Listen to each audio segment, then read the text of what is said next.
दोस्तों, क्या आपने कभी सुना है कि एक बंदरिया इंसान के बच्चे की माँ बन गई हो? आइए, आपको बताते हैं कि बंदरिया इंसान के बच्चे की माँ कैसे बन गई। पुराने जमाने की बात है। घने जंगल के सबसे पुराने हिस्से में एक ऊंचे चौड़े दरख्त के नीचे एक बंदरिया अपने नन्हे से बच्चे के साथ अकेली रहा करती थी। ना कोई झुंड, ना कोई साथी, सिर्फ वो और उसका नन्हा सा बच्चा। वैसे तो बंदर झुंड में रहते हैं, शोर करते हैं, एक डाल से दूसरी डाल तक उछलते हैं, लेकिन यह बंदरियां उन सब से अलग थीं। जब भी वह बाकी बंदरों के पास जाती, कुछ तो था उसमें, उसकी आंखों की सादगी या फिर उसके लहजे की नरमी, जो दूसरे बंदरों को चुभती थी। वो उसे ताने देते, उस पर हंसते, कभी उसके बच्चे को धकेल देते, कभी उसकी पूंछ खींचते, जैसे उसकी मौजूदगी ही उनके लिए एक बोझ हो। इन्हीं सब वजहों से बंदरियां अब उनसे दूर ही रहने लगी थीं। उसने अकेले जीना सीख लिया था। वह अपने बच्चे को छाती से लगाए हर रोज उस दरख्त के नीचे बैठती, कभी उसके सिर पर हाथ फेरती, कभी उसे सूखे पत्तों से खेलना सिखाती, कभी दूर आसमान को दिखाकर कहती, देख वहां सूरज है दिन का दोस्त, और देख वो चांद रात का राही। लेकिन वक्त हर रोज एक जैसा नहीं रहता। एक रोज सुबह जब सूरज की रोशनी पत्तों के बीच से छनकर नीचे गिर रही थी, बंदरिया ने महसूस किया कि उसका बच्चा ना तो हिल रहा है, ना ही उसकी आंखों में वही चंचल चमक रही है। उसका शरीर हल्का सा कांप रहा था और सांसें कुछ तेज और बेजान सी लग रही थीं। बंदरिया का कलेजा कांप गया। वो समझ नहीं पा रही थी कि क्या करें, कहाँ जाएं। उसके पास कोई इल्म नहीं था, कोई बूटी, कोई तरीका नहीं जिससे वह अपने बच्चे की तकलीफ को कम कर सके। और तब बहुत सोचने के बाद उसने फैसला किया कि शायद उसी पुराने झुंड में वापस जाना पड़ेगा। शायद कोई बूढ़ा बंदर उसे कोई जड़ी बूटी बता दे, कोई नुस्खा जो उसके बच्चे को बचा ले। वो अपने बीमार बच्चे को छाती से लगाए कांपते कांपते उस हिस्से की तरफ चली जहां बाकी बंदर रहते थे, जहां उसकी इज्जत नहीं थी, मगर उम्मीद अब भी बाकी थी। जैसे ही वह पहुंची, दूर से ही कुछ बंदर हंसते हुए बोले, अरे देखो देखो कौन आया है, वह अकेली वाली। अब क्या चाहिए? इसको फिर से कोई कहानी सुनाने आई है, या इसका बच्चा फिर से बीमार है? और एक और ने थका लगाते हुए कहा, कहीं ये झूठी बीमारी बनाकर खाने की तलाश में तो नहीं। बंदरिया खामोश रही। उसने कुछ नहीं कहा, सिर्फ बच्चे को गोद में और कस के ले लिया, जैसे उसे इन तानों से बचा लेगी। उसने धीमी आवाज में किसी बूढ़े बंदर से कहा, मेरा बच्चा बीमार है, कुछ जड़ी बूटी बता दो। लेकिन जवाब में क्या मिला? एक छोटा सा पत्थर जो किसी ने उसके बच्चे की तरफ उछाल दिया। कुछ हंसी, कुछ फपियां और कुछ वो बातें जो किसी माँ को जिंदा चबाकर रख देती हैं। उसने देखा, उसका बच्चा अब और ज्यादा कांप रहा था, और फिर उसकी आंखों में पानी आ गया। मगर वह रोई नहीं। नहीं, उस दिन वह बंदरियां रोई नहीं। उसने सिर्फ अपने बच्चे को देखा, और फिर अपने चारों तरफ उन बंदरों को एक सांस ली, और फिर कुछ सोचकर वहां से उठ खड़ी हुई, जैसे कोई फैसला उसके दिल के अंदर पत्थर की तरह उतर चुका था। अब और नहीं, उसने खुद से कहा। अब मैं वहां जाऊंगी जहां यह जैसा कोई ना हो, जहां मेरे बच्चे को चैन मिले और मुझे सुकून, जहां ना ताने हो, ना तकलीफ, ना हंसी। और उस दिन वह बंदरियां अपने बच्चे को गोद में उठाकर जंगल के उस हिस्से की तरफ चल पड़ी जो घना था। उसके कदम धीरे थे, लेकिन इरादे मजबूत। उसके जिस्म पर जख्म थे, लेकिन हौसला जिंदा। और उसके साथ उस बीमार बच्चे की हल्की सी सांसें, जो हर पल उसे याद दिला रही थीं कि वक्त बहुत कम है और सफ़र बहुत लंबा। लेकिन वो बंदरियां चली दूर और दूर, जंगल के उस हिस्से की तरफ जहां कभी कोई जानवर भी अकेले नहीं जाता, जहां हर सरसराहट के पीछे एक खतरा है, जहां हर पेड़ के पीछे कोई निगाहें छुपी होती हैं। अब कहानी की असल शुरुआत वहीं से होती है, जहां यह बंदरियां एक नए अनजान और खतरनाक सफर पर निकल चुकी हैं, अपने बच्चे की हिफाजत में। क्योंकि वह सिर्फ एक माँ नहीं, वह तो एक कहानी है। माँ की ममता छुपी हुई है। उस दिन जंगल में अजीब सी खामोशी थी। हवा पत्तों से टकराकर कुछ कह रही थी, मगर समझ में कुछ नहीं आ रहा था। जैसे कोई खुफिया बात किसी की जुबान पर अटकी हो, और वह उसे किसी से कहने से डर रही हो। बंदरियां अपने बीमार बच्चे को सीने से लगाए अपनी ही सोचों में डूबी रास्तों से अनजान बस आगे बढ़ती जा रही थी। अब जंगल और भी घना हो गया था। सूरज की रोशनी पत्तों में उलझकर जमीन तक पहुंचते पहुंचते थक जाती थी। पेड़ों की जड़ें रास्ते पर उभरी हुई थीं, और कई जगहों पर झाड़ियां इतनी घनी थीं कि इंसान तो क्या जानवर भी दोबारा सोचे। तभी एक चीख फिर दूसरी ओर। फिर कुछ लोगों की तेज आवाजें, जैसे कोई शिकारियों का झुंड हो जो किसी को घेरने की कोशिश कर रहा हो। बंदरियां चौकन्नी हो गई। उसने अपने बच्चे को और कसकर पकड़ा और फौरन एक पेड़ की ऊंची डाल पर चढ़ गई। वहां से नीचे का मंजर कुछ इस तरह था, जंगल के उस रास्ते पर जो दूर गांव की तरफ से आता था। एक औरत कोई 40 बरस की, लेकिन खूबसूरती से भरपूर, अपने दोनों बच्चों को सीने से लगाए भागती चली आ रही थी। गोद में एक नवजात बच्चा था, बिल्कुल नरम आंखें, शायद अभी भी नहीं खुली थीं, और साथ में एक 5 साल का लड़का, डरा हुआ थका हुआ, मगर अपनी माँ का दामन थामे उसकी रफ्तार के साथ दौड़ने की कोशिश कर रहा था। औरत की आंखें डरी हुई थीं, उसके पांव की चप्पल कहीं पीछे गिर चुकी थी, बाल बिखरे हुए थे और कपड़े की सलवटों से जैसे कोई कहानी निकल रही थी जो दुनिया को बताने से पहले ही दफन कर दी गई थी। बंदरियां उस डाल से लटकते हुए सोचने लगी, ये कौन है, किससे भाग रही है, और इतने छोटे बच्चों के साथ इतनी गहरी जंगल में क्यों घुस रही है। अभी वह सोच ही रही थी कि उसके पीछे से 4 आदमी जंगल में दौड़ते हुए आते दिखाई दिए।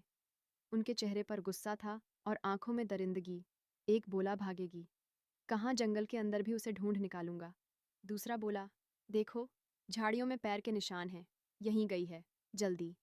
और फिर वह सब उस तरफ दौड़ पड़े जिधर वह औरत अपने बच्चों को लेकर भागी थी। बंदरियां एक पल को सहम गई। उसने नीचे अपने बच्चे की तरफ देखा, उसकी तबीयत अब भी खराब थी। और फिर उस औरत की तरफ, एक पल के लिए उसके अंदर एक उलझन सी हुई। क्या रुक जाऊं, क्या अपनी राह पकड़ूं, या पता लगाऊं कि यह सब माजरा क्या है। फिर जाने क्या हुआ, उसने अपने बच्चे को अपनी पीठ पर कसकर बांधा और उसी डाल से एक लंबी छलांग लगाई, उस ओर जहां वह औरत भाग रही थी।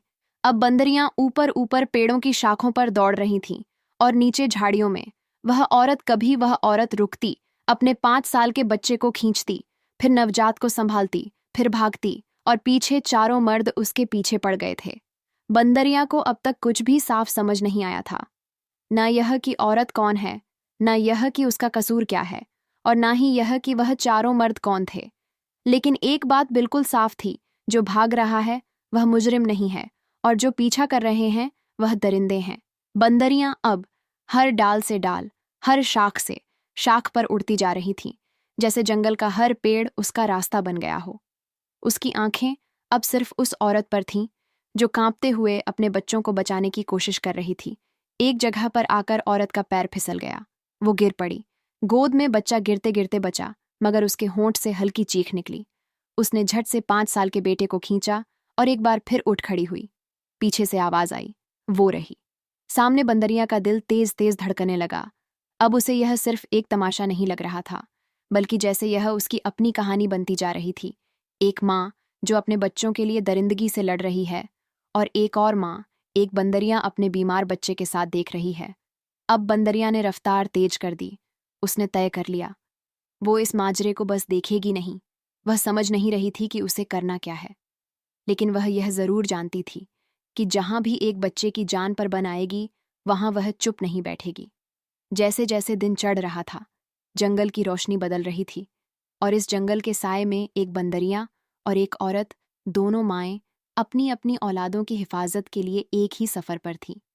जंगल की जमीन पर एक बोझिल खामोशी फैल चुकी थी। पत्तों की सरसराहट अब धीमे दबे लहजे में बातें कर रही थी, जैसे उन्हें अंदाजा हो गया हो कि इस वक्त किसी की जान दांव पर लगी है। बंदरियां अब भी पेड़ पर थीं, डाल से लटकती हुई, और उसकी आंखें नीचे जमीन पर टिकी हुई थीं, जहां वह औरत अब काफी दूर निकल आई थी। चारों तरफ सूखे पत्तों की छटछटाहट थी, सांसों की आवाज और डर की खामोश गूंज। एक जगह पर आकर औरत ने चारों तरफ देखा। उसके कपड़े मिट्टी से लथपथ थे, सांसें भारी थीं, माथे पर पसीना और आंखों में एक अजीब सी बेचैनी। उसे लगा शायद पीछा करने वाले लोग अब दूर हैं, लेकिन फिर भी वह सशंकित थी, क्योंकि डर खासकर माँ के दिल में बहुत ज्यादा गहरा होता है। तभी उसकी निगाह सामने झाड़ियों के एक घने झुरमुट पर पड़ी।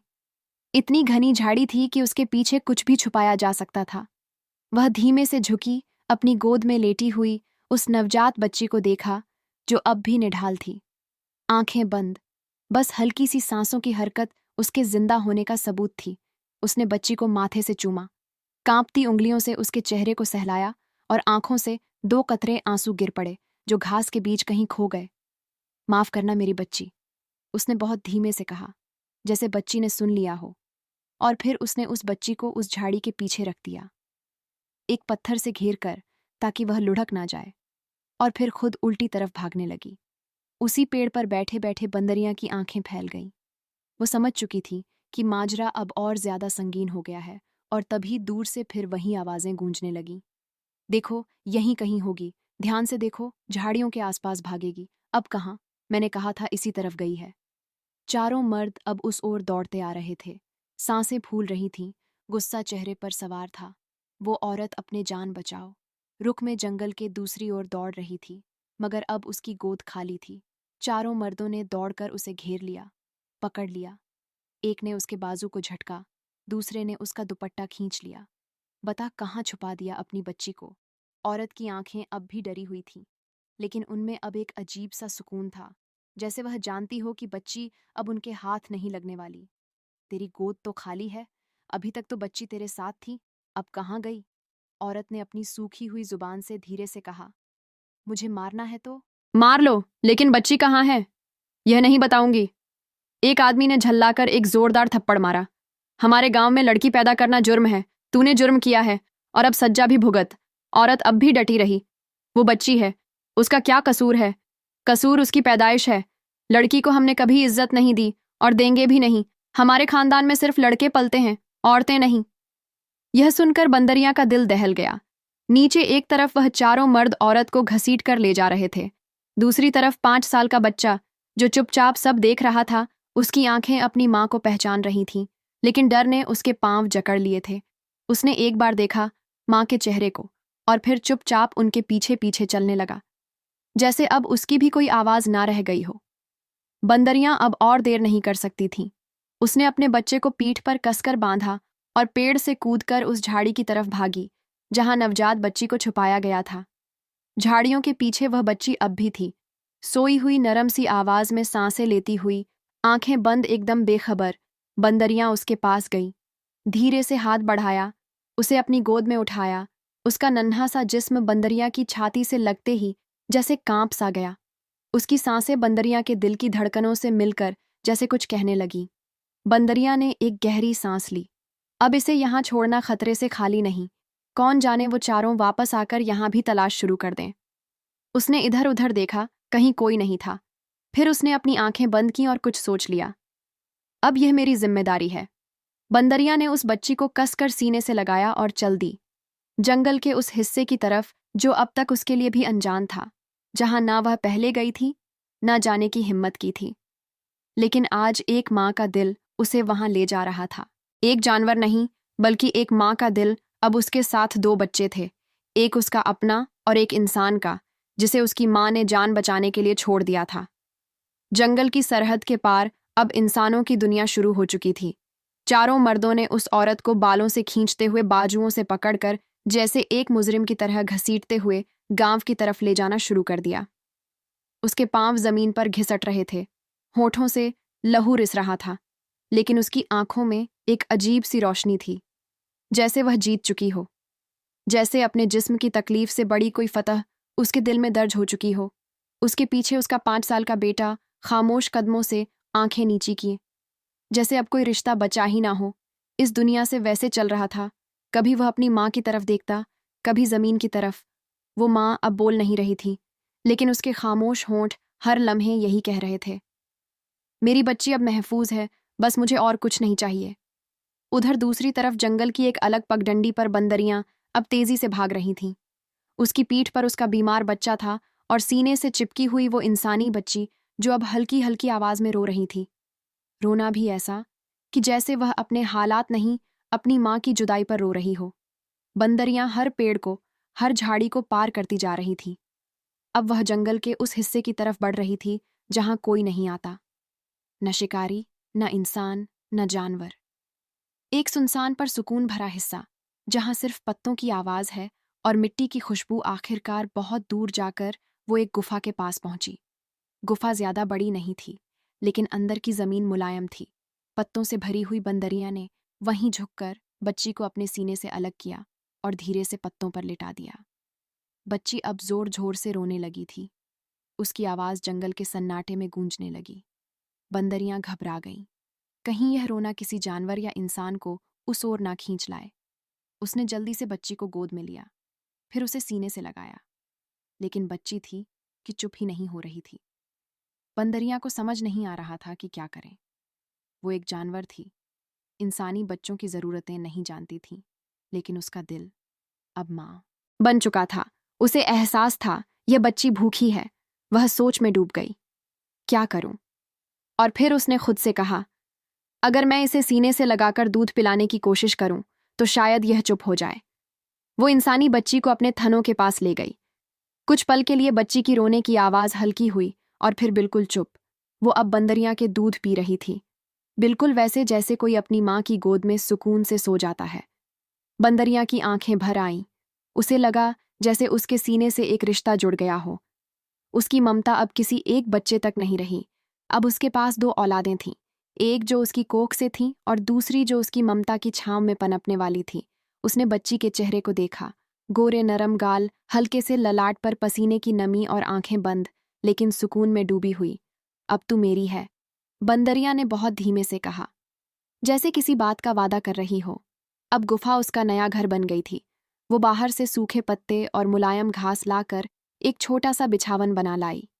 बच्ची को उसमें लिटाकर अपनी पूंछ से हल्का सा झुलाने लगी, जैसे कोई माँ थपकी देती है। रात होने लगी थी। चांद की हल्की रोशनी गुफा के किनारे किनारे उतरने लगी थी। बंदरियां के बीमार बच्चे की सांसें अब कुछ बेहतर हो रही थीं और इंसानी बच्ची दूध पीकर अब गहरी नींद में चली गई थी। जंगल के उस कोने में जहां कोई आता नहीं था, अब 3 जानें थीं, एक माँ और 2 बच्चे। और वह सब इस दुनिया से छुपे हुए वक्त कब उड़ जाता है, इंसान नहीं जानता। जैसे पेड़ों की डालों पर कोपलें लगती हैं, फिर पत्ते आते हैं, फिर गिरते हैं और फिर से नई कोपंपें, वैसे ही बंदरियां की जिंदगी में भी एक नया मौसम आ चुका था। अब वो गुफा उसका घर बन चुकी थी। वो इंसानी बच्ची अब उसकी औलाद बन चुकी थी और उसका अपना बच्चा, जो पहले बीमार था, अब धीरे धीरे तंदुरुस्त और फुर्तीला होता जा रहा था। दिन बीतते गए, रातें लंबी होती गईं। चांद हर रात नए रंग में उभरता और हर सुबह नए उजाले के साथ बंदरियां की आंखें खुलतीं। अब उस बच्ची की आंखों में चमक आने लगी थी। उसका रंग हल्का सुनहरा हो गया था, जैसे जंगल की धूप उसके जिस्म में उतर आई हो। आंखें बड़ी बड़ी और हैरत से भरी हुई, हर चीज को समझना चाहती थी, हर आवाज को पकड़ना चाहती थी। बंदरिया की ममता ने बच्ची को पाला था, लेकिन अब वक्त ने उसे सिखाना शुरू कर दिया था। पहले उसने सिर हिलाना सीखा, फिर आवाजें निकालना। और एक दिन जब जंगल में हवा कुछ धीमे बह रही थी और बंदरियां बाहर से फल लेकर लौटी थीं, तो उसने सुना बंदरियां ठिठक गई। उसके हाथ से फल गिर गया। उसने देखा बच्ची अपनी छोटी सी उंगली से उसकी तरफ इशारा कर रही थी और उसके होठों से दोबारा वही आवाज निकली। बंदरिया की आंखें नम हो गईं।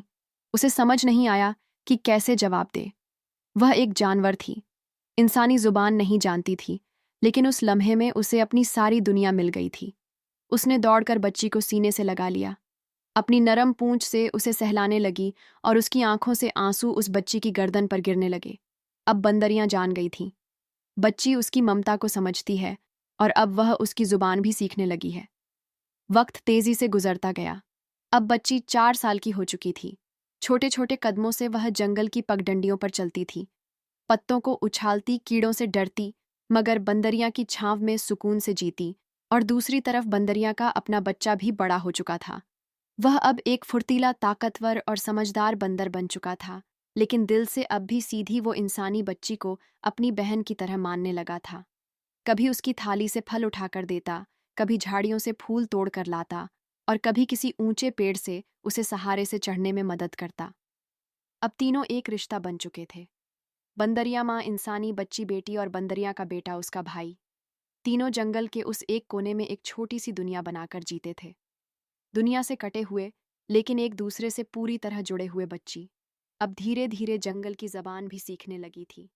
उसे पता था कि कौन सी आवाज खतरे की है, कौन सी पत्तियों पर पैर रखने से आवाज नहीं होती और कौन सा पेड़ सबसे मीठे फल देता है। और सबसे बड़ी बात, उसे यह एहसास हो गया था कि माँ कौन होती है। उसने कभी किसी इंसानी माँ को महसूस नहीं किया, लेकिन बंदरिया की ममता ने उसे कभी यह कमी महसूस नहीं होने दी। कभी जब बच्ची को बुखार होता तो बंदरिया उसे अपने सीने से लगाकर पूरी रात बैठी रहती, उसकी पूंछ से हवा करती, थनों से दूध पिलाती और खुद भूखी रहकर भी उसके माथे को सहलाती। और वो बंदरिया का बच्चा, उसका भाई, तो जैसे उसकी ढाल बन चुका था। कभी किसी सांप की सरसराहट हो तो सबसे पहले वहीं आगे आता। कभी बच्ची गिर जाती तो दौड़कर उसे गोद में उठाता, और कभी वह रोती तो वह खुद पत्तों में छुपकर बंदर जैसी हरकतें करके उसे हंसाने की कोशिश करता। अब गुफा के बाहर 2 पत्थर रख दिए गए थे। एक पर बंदरियां बैठती थीं, एक पर बच्ची और उसका भाई। अब साल गुजर चुका था। जंगल में फिर से मौसम बदलने लगा था। पेड़ों की शाखों पर काले बादल मंडराने लगे थे। हवा की रफ्तार कुछ तेज हो चुकी थी और कहीं कहीं तो बिजली की चमक भी दिखने लगी थी। बारिश की पहली बूंदें जब गुफा के बाहर की जमीन पर पड़ी तो बच्ची भागती हुई बाहर आई और फिर वह बरसात में नाचने लगी। उसके भाई यानी बंदरिया का बेटा एक डाल से लटकता, फिर झूले की तरह झूमता और नीचे गिरती बारिश को छूने की कोशिश करता।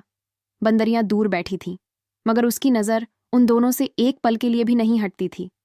अब वह सचमुच मां बन चुकी थी। जबान ना होते हुए भी उसकी हर हरकत, हर सोच, हर फिक्र में बस अब औलाद ही बसी हुई थी। जैसे ही बारिश तेज हुई वो दोनों बच्चों को आवाज देकर अंदर बुलाने लगी। बच्ची समझती थी अब बंदरिया के इशारे वो दौड़ कर आई और बंदरिया के सीने से लग गई। बंदरिया ने दोनों बच्चों को गुफा में अंदर की ओर खींच लिया और बाहर सूखी घास व पत्तों से गुफा का मुंह ढक दिया। बारिश अब तूफान बन चुकी थी। बिजली की चमक और बादलों की गड़गड़ाहट से जंगल दहल उठा था, मगर गुफा के अंदर तीनों सिमटे हुए थे। एक माँ, एक बेटी और एक बेटा, एक दूसरे को थामे हुए। एक दूसरे के होने से सुकून में बारिश की रात बीत गई। मगर उसके बाद जो दिन आया वह एक नया तूफान लेकर आया। दोपहर का वक्त था। धूप के साथ हरियाली में नमी की महक थी। बच्ची अपने भाई के साथ बाहर खेल रही थी। कभी पत्तियों को तोड़ती, कभी कीड़े देखकर घबराकर दौड़ पड़ती। बंदरियां दूर से उनकी निगरानी कर रही थीं। उसी वक्त जंगल के बाहरी हिस्से से 3 आवाज़ें आती हैं। कुछ भारी बूटों की आवाज़ें, कुछ लोहे के हथियारों की खड़खड़ाहट, और फिर एक आदमी की आवाज़, इधर देखो, ताज़ा निशान है, यहीं कोई जानवर गया है। 3 शिकारी जंगल में दाखिल हो चुके थे। उनके हाथों में भाले, कमर पर छुरियां और आंखों में शिकार की चमक। वो बहुत ध्यान से झाड़ियों को देखते, जमीन पर झुके निशानों को पढ़ते हुए अंदर बढ़ते चले आ रहे थे। और तभी उनमें से एक शिकारी अचानक ठिठक गया। उसने सामने देखा, कुछ ही दूरी पर एक छोटी सी बच्ची बैठी है। गोरे गोल चेहरे वाली, घने बाल और सादी आंखें जो पत्तियों में कुछ तलाश रही थीं। उसने बाकी दोनों से कहा, अरे, ये तो इंसानी बच्ची है। दूसरा बोला, जंगल के बीचों बीच अकेली बच्ची, ये कैसे मुमकिन है? तीसरा शिकारी इधर उधर देखने लगा। हो सकता है किसी बस्ती से भटकी हो, लेकिन यह जगह तो इंसानों के लायक नहीं। उन्हें यकीन नहीं हुआ कि इतनी छोटी बच्ची, इतने गहरे जंगल में, और जिंदा। उन्हें शक हुआ बच्ची शायद कुछ खास है या फिर किसी जरूरी बात की गवाह। तीनों शिकारी धीरे धीरे उसकी तरफ बढ़ने लगे। बच्ची डर गई। उसने कभी पहले इंसानों को नहीं देखा था। यह चेहरे, ये कपड़े, यह आवाजें सब उसके लिए अजनबी थीं। वो जोर से चीखी, अम्मा, और उस आवाज की गूंज बंदरिया के कानों में सीधा उतर गई। वह एक झटके में पेड़ से कूदी और अपनी पूरी ताकत से शिकारी की ओर दौड़ पड़ी। उसके चेहरे पर अब ममता नहीं, गुस्सा था। एक ऐसा गुस्सा जो सिर्फ एक माँ के चेहरे पर आता है जब उसकी औलाद को कोई हाथ लगाने की कोशिश करे। शिकारी अभी सोच ही रहा था कि क्या करें कि बंदरिया ने झपट्टा मारा, उसके हाथ से भाला गिरा दिया और उसके चेहरे पर पंजे मार दिए। दूसरा शिकारी पीछे हटा, मगर इससे पहले कि वह वार करता, बंदरिया का बेटा जो अब जवान हो चुका था, दूसरी ओर से एक पेड़ से कूदकर उसके सिर पर आ गिरा। अब जंगल में चीखें गूंज रही थीं। तीनों शिकारी जान बचाकर भागने लगे। एक की कमीज फटी, दूसरे के चेहरे पर पंजे के निशान थे और तीसरा पीछे पलटकर देख भी नहीं पाया। बच्ची अब भी कांप रही थी। बंदरिया दौड़कर उसके पास आई, उसे सीने से लगाया और फिर उसकी आंखों में देखा। बच्ची कुछ समझ नहीं पा रही थी, लेकिन उसकी आंखों में अब डर था, क्योंकि यह पहली बार था जब उसने इंसानों को देखा था। उस रात बंदरियां कुछ सोचती रहीं। अब उसे यह जंगल भी महफूज नहीं लग रहा था। वह जानती थी एक बार इंसान किसी जगह तक पहुंच जाए तो दोबारा आने से नहीं कतराता। वो बच्ची को देखकर सोचने लगी, अगर वह फिर लौटे, अगर वह और लोग लेकर आए, तो क्या मैं उसे बचा पाऊंगी? वह जानती थी जवाब आसान नहीं था, और फिर उसने फैसला किया।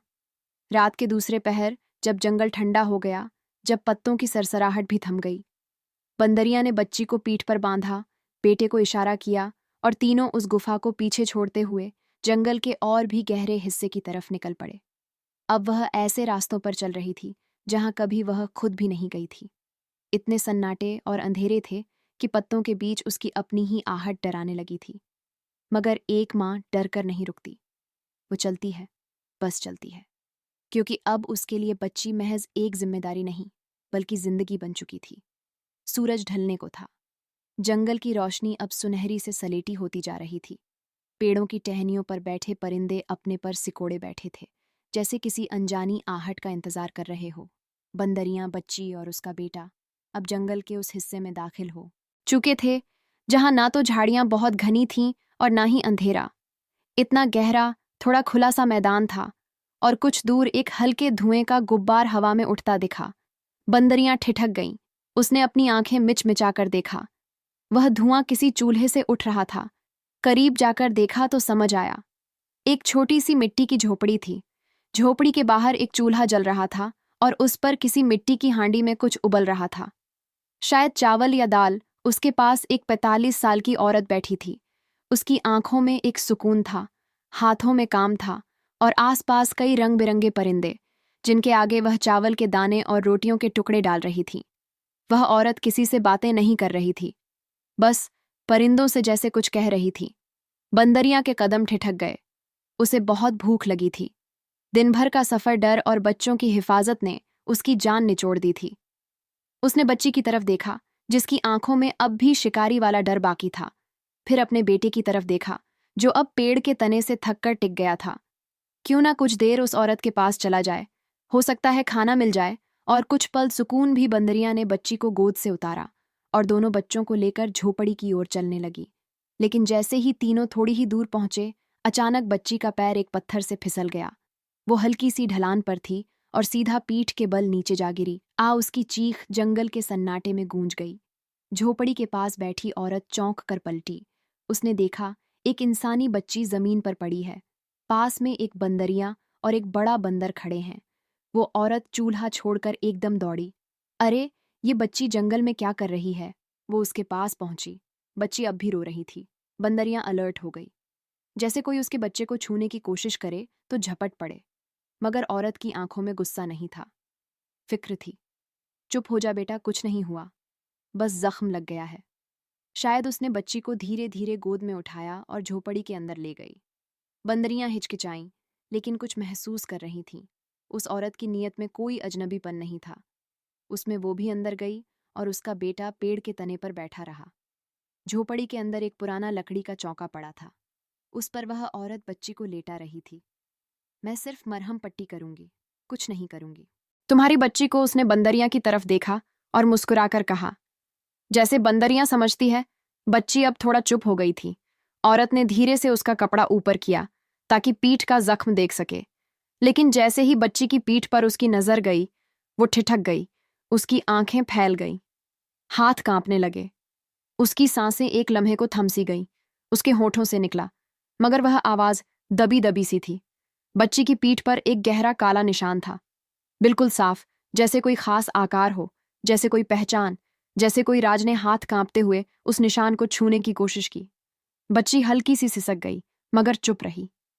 औरत की आंखों में अब एक अजीब सी हैरानी थी, जैसे उसने किसी भूली बिसरी चीज को देख लिया हो। यह निशान, यह तो उसने खुद से बुदबुदाते हुए कहा। फिर एक पल के लिए वह बच्ची के चेहरे की तरफ देखती रही। उसके माथे की शक्ल, बालों का रंग, गालों की बनावट नहीं, ये कैसे हो सकता है? उसकी आंखों से आंसू निकलने लगे। बंदरियां वहीं दरवाजे पर बैठी थीं, अलर्ट, चौकन्नी। लेकिन औरत की आंखों की नमी देखकर उसका अपना दिल भी पिघलने लगा। झोपड़ी में अब सन्नाटा था। आज की धीमी तपिश, दीवारों पर टंगी परछाइयां, और बीच में एक बच्ची जो अब तक अजनबी थी और अब खून का रिश्ता बन चुकी थी। वो औरत जो अभी तक परिंदों और जानवरों को दाना डालती थी, अब अपनी जिंदगी की सबसे बड़ी भूली हुई चीज को फिर से छू रही थी। उसने बच्ची के पीठ पर उभरे काले निशान को बार बार देखा। फिर उसके माथे को चूमा और बिना कुछ सोचे उसे अपने सीने से लगा लिया। तू तू मेरी ही बच्ची है। उसके होंठ कांप रहे थे, आंखों से आंसू बहे जा रहे थे। 4 साल पहले डर गया था, दिल हालात से, लोगों से, मर्दों से, खुद से, और तुझे इसी जंगल में छोड़ आई थी। कितनी बेवकूफ थी मैं। बच्ची चुप थी, लेकिन बंदरियां खामोश नहीं थीं। वो देख रही थीं उस औरत को बहुत ध्यान से, वो चेहरा, वो लहजा, वो साया। कुछ तो जाना पहचाना था। और जैसे ही उस औरत की आंखें उसे मिली, बंदरिया की यादों में वह मंजर दोबारा लौट आया। वही औरत जो 4 साल पहले जंगल के किनारे रोती हुई भाग रही थी। वही बच्ची जिसे घनी झाड़ियों के पीछे रखकर वह दूसरी दिशा में भाग गई थी। और वही चीख जिसे सुनकर बंदरिया ने पहली बार इंसानों को देखना शुरू किया था। बंदरिया कांप उठी। वो धीरे धीरे उस औरत के पास आई, उसकी तरफ देखा और बिना कुछ कहे उसके गले से लग गई। अब एक जानवर और एक इंसान, दोनों माएं बन चुकी थीं। एक ने बच्ची को जन्म दिया था, दूसरी ने उसकी परवरिश की थी। दोनों का दिल एक ही प्यारी धड़कन के साथ जुड़ चुका था। बंदर का बच्चा, जो अब बंदरिया का जवान बेटा बन चुका था, सब कुछ देख रहा था। वो भी धीरे धीरे झोपड़ी के अंदर आया, बिल्कुल पास आकर उस औरत को देखा, और जैसे उसे कोई नज़ाकत महसूस हुई हो, वह चुपचाप उसके पास आकर बैठ गया। औरत ने उसकी आंखों में देखा, फिर मुस्कुराई। तू भी तो मेरा ही बच्चा है। उसने उसे भी अपनी बाहों में भर लिया।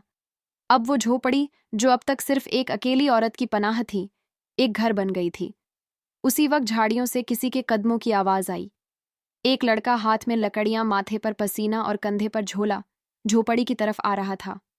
उसकी उम्र अब 10 साल की हो चुकी थी, और वह था उसी औरत का पहला बेटा, जो 4 साल पहले अपनी माँ और नवजात बहन के साथ जंगल में भागा था। वो अंदर दाखिल हुआ और सामने अपनी माँ को रोते हुए देखा, एक छोटी बच्ची को सीने से लगाए हुए, और उसके बगल में एक बड़ा बंदर और एक बंदरियां, जो कहीं ना कहीं अब उनके परिवार का हिस्सा थे। अम्मा, क्या हुआ? औरत ने रोते हुए उसे पास बुलाया, उसका हाथ पकड़ा और धीरे से जमीन पर बिठा दिया। फिर वह सब कुछ कहने लगी, वो पूरी कहानी, वह सच्चाई, वो डर जिसने उसे अपनी बेटी को छोड़ने पर मजबूर कर दिया था। लड़का सुनता रहा, कभी उसकी आंखें फैलती, कभी पलकें भीग जाती। तो यह मेरी बहन है, उसने बहुत धीरे से पूछा, और जब उसकी माँ ने सिर हिलाया तो वो चुपचाप बच्ची के पास आया, उसके सिर पर हाथ रखा और मुस्कुरा दिया। मैं अब तुझे कहीं नहीं जाने दूंगा। अब दिन बदला। अब वो झोपड़ी 4 जिंदगियों का घर बन गई। माँ, बेटी, बेटा और एक बंदरिया, उसका बेटा। बच्ची अब दोनों तरफ की भाषा समझने लगी थी, बंदरिया की इशारे वाली बोली भी और इंसानों की जुबान भी। वह दिन में माँ के साथ झोपड़ी में रहती, शाम को बंदरिया के साथ जंगल की शाखों पर झूलती। अब बंदर और इंसान दोनों मिलकर एक घर बसा चुके थे। जंगल की सरहदों के भीतर वो झोपड़ी अब भी वहीं थी। मिट्टी की दीवारें अब थोड़ी और पक्की हो गई थीं। छत पर सूखे पत्तों की जगह अब लकड़ी की सीलिंग थी, और झोपड़ी के बाहर चूल्हा अब भी जलता था। पर अब वह अकेले परिंदों के लिए नहीं, बल्कि एक पूरे घर के लिए जलता था। वो बच्ची जिसे 4 साल की उम्र में एक बंदरिया अपनी गोद में उठाकर जंगल की गहराइयों में ले गई थी, अब फरीना बन चुकी थी। उसकी माँ ने उसका नाम रखा था फरीना, चुपचाप दर्द सहने वाली। अब फरीना की उम्र 21 बरस की हो चुकी थी। उसकी आंखों में जंगल की ठहराव था, उसके चाल में बंदरियां की फुर्ती, और दिल में ममता और समझ का वह मेल जो सिर्फ जुदाई और अपनापन साथ झेलने से आता है। उसका चेहरा अब जवान हो चुका था, मगर उसकी आंखों में अब भी बचपन की वह सादगी थी। वह अब झोपड़ी की हर जिम्मेदारी खुद उठाती, माँ के लिए पानी लाना, चूल्हा जलाना, जड़ी बूटियों से दवाइयाँ बनाना, और सबसे ज्यादा बंदरियां की देखभाल करना, क्योंकि बंदरियां अब बूढ़ी हो चुकी थीं।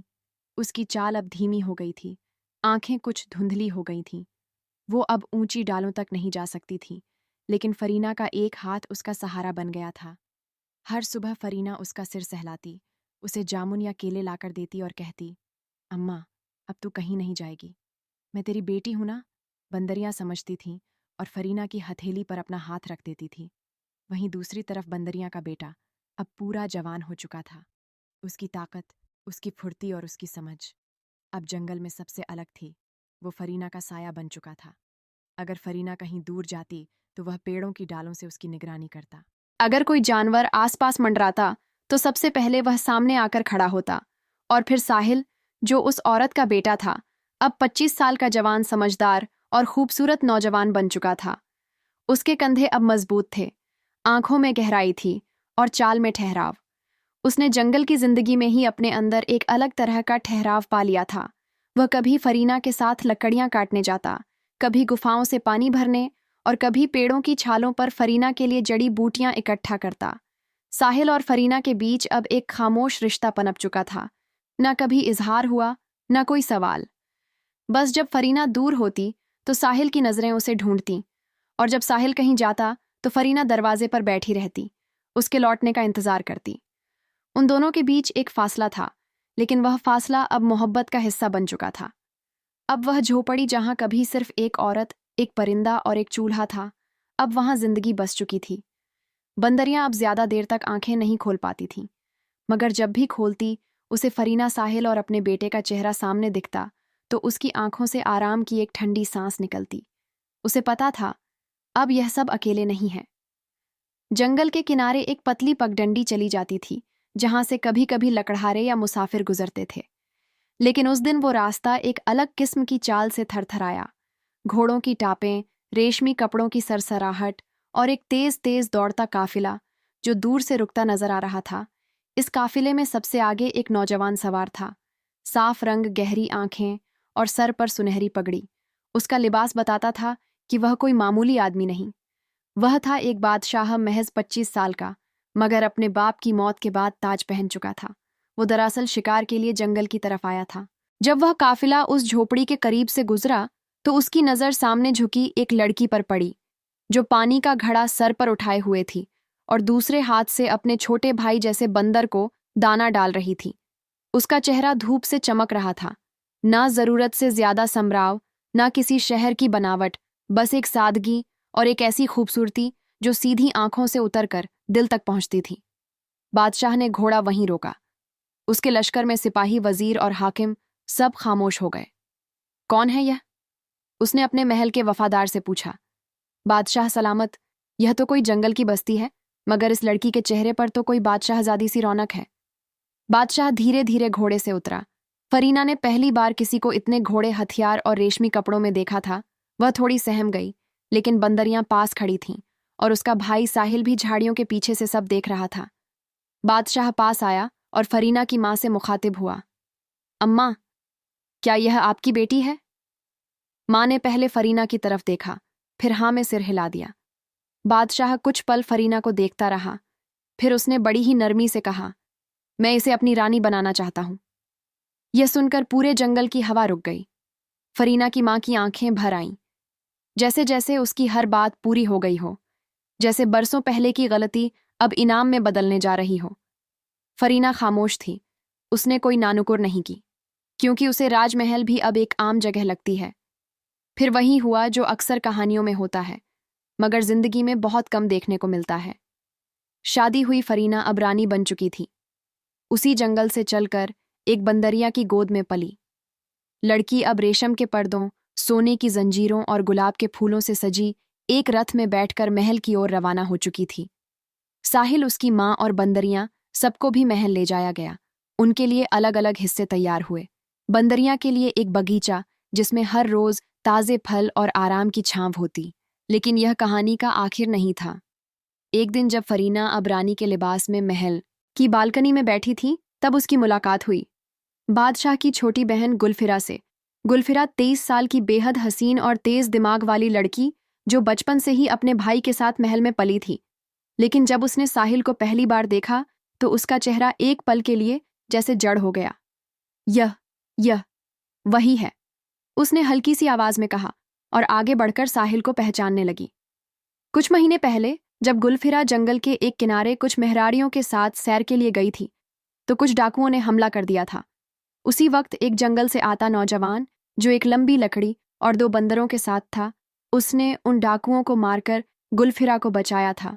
गुलफिरा उस वक्त बेहोश हो गई थी, मगर जाते जाते उस नौजवान का चेहरा उसकी आंखों में हमेशा के लिए बस गया था। आज वही चेहरा सामने था। साहिल, फरीना अब पूरे एतबार से बादशाह की हमसफर बन चुकी थी। वो हर सुबह बंदरिया से मिलने बगीचे में जाती, उसका सर सहलाती, कभी फल लाकर खिलाती और कभी देर तक उसकी गोद में सिर रखकर बैठी रहती, जैसे बचपन के वह लम्हे आज भी सांस ले रहे हों। बंदरियां बूढ़ी हो चुकी थी, मगर फरीना की आंखों में उसे अब भी वही नन्ही बच्ची दिखती थी जिसे उसने 4 साल की उम्र में झाड़ियों के पीछे से उठाया था। दूसरी तरफ साहिल और गुलफिरा के दरमियान अब एक खामोश मोहब्बत ने जगह बना ली थी। गुलफिरा कभी झरोखे से नीचे देखते हुए साहिल की तलवार चलाने की अदा देखती, कभी उसके नरम लहजे में की गई बातों को दिल में संजोती। साहिल अब सिर्फ फरीना का भाई नहीं, अब महल का सबसे भरोसेमंद और काबिल नौजवान बन चुका था। उसकी बहादुरी, उसकी समझदारी, चाहे जंगल में हो या महल की रणनीति में, हर जगह उसका नाम इज्जत से लिया जाने लगा। एक दिन जब दरबार में बादशाह ने कुछ सिपाहियों की परेड देखी तो साहिल के हर हरकत से मुतासिर होकर उसने फरीना की माँ से कहा, अम्मा, अगर आप इजाज़त दें तो मैं अपने महल की रौनक गुलफिरा की शादी आपके बेटे से करना चाहता हूँ। फरीना की माँ, जो अब बादशाह की सास थी, एक पल के लिए खामोश रही। फिर उसकी आंखें भीग आईं। बादशाह सलामत, यह तो मेरी बेटी की खुशियों से भी बड़ी बात होगी। और फिर कुछ ही दिनों में साहिल और गुलफिरा की शादी कर दी गई। पूरा महल रोशनियों से जगमगा उठा। बगीचे में फव्वारे, दीवारों पर फूलों के हार और गली कूचों में रक्स और नगमों की आवाजें। बंदरियां जो अब कमजोर हो चुकी थीं, फरीना और साहिल की शादीशुदा जिंदगी को देखती और उसकी आंखों में हर रोज कुछ नया सुकून उतर आता। अब वह इत्मीनान से बैठी रहती, कभी फरीना की गोद में, कभी बच्चों के साथ। मगर हर खुशी के दरमियान एक सवाल ऐसा होता है जो अगर पूछ लिया जाए तो सब कुछ थम जाता है। और एक दिन वही सवाल बादशाह ने फरीना की माँ से पूछ लिया। वो शाम का वक्त था। महल की बालकनी से दोनों नीचे बगीचे की तरफ देख रहे थे, जहां फरीना, साहिल और गुलफिरा साथ बैठे हंस रहे थे, और पास ही में एक बूढ़ी बंदरियां फरीना की गोद में सिर रखकर आराम कर रही थी। बादशाह ने बहुत ही नरम लहजे में पूछा, अम्मा, यह बंदरियां और फरीना का रिश्ता क्या है? फरीना की माँ का दिल एकदम थम गया। सालों पुराना वो दिन जब वह जंगल में भाग रही थी, सीने में नवजात बेटी, हाथ में 5 साल का बेटा, पीछे दौड़ते 4 मर्द। वो सब एक पल में उसकी आंखों के सामने लौट आया। उसकी सांसें हल्की हुईं और आंखें भर आईं। बादशाह उसकी तरफ पलटा, मैं पूछ रहा हूं, क्या आप बताना चाहेंगी? कुछ लम्हों की खामोशी के बाद फरीना की माँ ने अपनी कांपती आवाज में कहानी शुरू की। बादशाह सलामत, यह कहानी बताने में मुझे 4 साल से ज्यादा वक्त लगा और सुनने में चंद लम्हे। वो दिन जब मैं अपनी गोद में बच्ची और साथ में साहिल को लिए जंगल में भागी थी। 4 मर्द हमारे पीछे थे, हमारे अपने थे, मगर अपनी सोच में जालिम बन चुके थे। मुझे डर था कि मेरी बेटी को जान से मार देंगे, क्योंकि उस गांव में बेटी होना सज्जादा समझा जाता था। मैंने भागते भागते उसे झाड़ियों के पीछे रख दिया और खुद दूसरी तरफ भाग गई। फिर कभी पलटकर देखने की हिम्मत नहीं हुई। लेकिन मेरी बच्ची को मौत नहीं मिली। उसे एक माँ मिली जो जानवर थी, मगर इंसानों से कहीं ज्यादा इंसान थी। वही बंदरियां जिसने मेरी बच्ची को अपना दूध पिलाया, और 4 साल बाद उसी बच्ची को मैंने फिर से अपनी बाहों में पाया। बादशाह कुछ पल चुप रहा।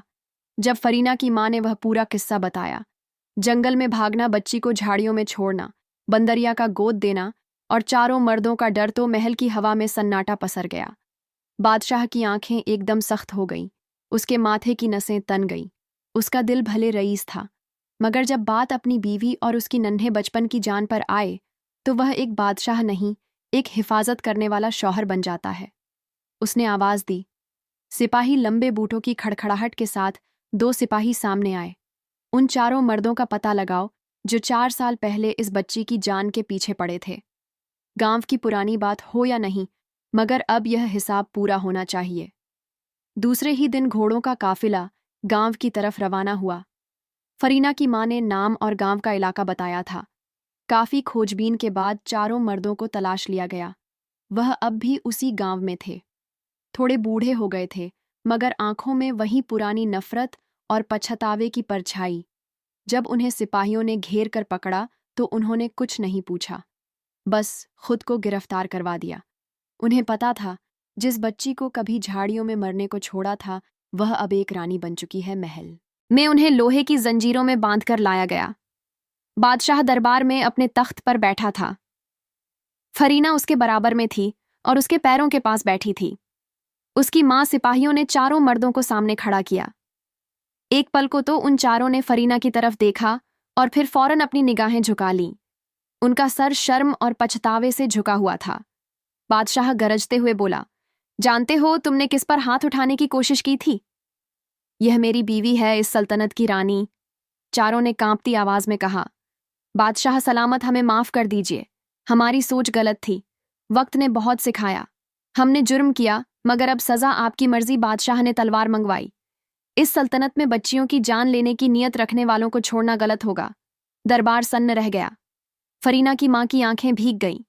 बंदरियां, जो दरबार में खास तौर पर बुलवाई गई थीं, वह भी एक कोने में बैठी सब देख रही थीं। और फिर फरीना उठ खड़ी हुई। वो धीरे धीरे बादशाह के पास आई, उसका हाथ पकड़ा और बहुत मुलायम लहजे में कहा, बादशाह सलामत नहीं, जिन्होंने मुझे मारा नहीं बल्कि डर से भगाया, वह आज माफी मांगने खड़े हैं। अगर हम भी उन्हें मारेंगे तो फर्क क्या रह जाएगा? हम में और उनमें मुझे जान से नहीं, माफी से चैन मिलेगा। बादशाह की आंखों में नरमी उतर आई। उसने तलवार नीचे रख दी, फिर चारों मर्दों की तरफ देखा और कहा, अब यह सल्तनत तुम्हें माफ करती है, मगर जाओ और बाकियों को भी सिखाओ कि बेटी बोझ नहीं होती। चारों मर्द जमीन पर गिर पड़े। उन्होंने फरीना के में सिर रखा। हम आज से हर बेटी के लिए जान देने को तैयार हैं। तू हमारी शर्म है और अब हमारी इज्जत भी। अब महल का दरबार फिर से रोशन हो गया। बंदरिया की आंखों में नमी थी, लेकिन उस नमी में अब दर्द नहीं बल्कि फक्र था। उसने जिसकी परवरिश की थी वह आज हजारों लोगों की सोच को बदल चुकी थी। तो दोस्तों, बंदरिया ने इस तरह से एक बच्ची को पाला और फिर वह बच्ची रानी बन गई।